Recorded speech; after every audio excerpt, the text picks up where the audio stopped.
പിന്നെ ഇതേ ഫുഡടിയൊക്കെ കഴിഞ്ഞിട്ടിരിക്കുക കേട്ടോ. ഫുഡ് കഴിച്ചു കഴിഞ്ഞ് വയറ് നിറഞ്ഞു കഴിഞ്ഞാൽ എല്ലാവരും കുറച്ചിങ്ങ് മാറും. ചിലർ മാത്രമേ അലമ്പ് കാണിക്കത്തുള്ളൂ. കഴിച്ചു കഴിയുമ്പോൾ പിന്നെ എല്ലാവർക്കും ആരോ റൂട്ടിൻ്റെ ബിസ്ക്കറ്റ് കൊടുക്കും. അതിൻ്റെ പൊടി തപ്പുക അവിടെ എല്ലാം നടന്നു. ചിലവരെയൊക്കെ വായിൽ വെച്ച് കൊടുക്കും.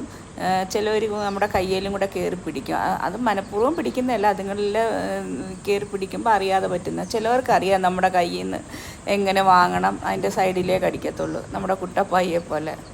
ആണ്ട് ഇടയ്ക്ക് എൻ്റെ മേത്തൊക്കെ ചാടി കയറുന്നുണ്ട്. ചിലവരവിടെ ഫുഡ് കഴിക്കുന്നതേ ഉള്ളൂ കേട്ടോ. ഇവനിവിടെ കടി കൊണ്ട് കിടക്കുക. ഇവൻ ഭയങ്കര കുറുമ്പന.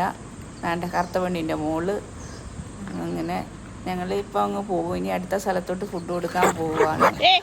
അതിൻ്റെ ഇടയ്ക്ക് കടിയിടാനും പോകുന്നുണ്ട് കേട്ടോ. കറുത്ത പെണ്ണ് ഭയങ്കര ഉപ്പാണ്. അവൾക്കാണെങ്കിൽ ആരെയും സ്നേഹിക്കുന്ന ഇഷ്ടമല്ല. അവളെ സ്നേഹിക്കണമെന്നും പറഞ്ഞ് നമ്മളൊന്ന് മറ്റുള്ളവരെ കൈ വെച്ചാൽ ഉടനെ അവൾ വന്നിരിക്കും. എൻ്റെ ഇവിടെ ഫുഡ് കഴിക്കുന്നതേ ഉള്ളൂ. നമ്മുടെ കിളവൻ നിൽക്കുന്നു, തടിയന. അവനാണെങ്കിൽ വേറെ ഒന്നും ശ്രദ്ധിക്കത്തില്ല. ഫുഡ് തീരുന്നിടം വരെ അവിടെ നിന്ന് കഴിക്കും. അതിനുള്ളിൽ വേറെ എന്ത് നടന്നാലും അവൻ ആരെയും ഒന്നും ശ്രദ്ധിക്കത്തില്ല. അവൻ ഒറ്റ ഒരു ശ്രദ്ധയുള്ളൂ, ഫുഡ് കഴിക്കുക എന്നുള്ള ഒറ്റ ഒരു എന്താന്നേ ഉള്ളൂ. നോക്കിക്കേ.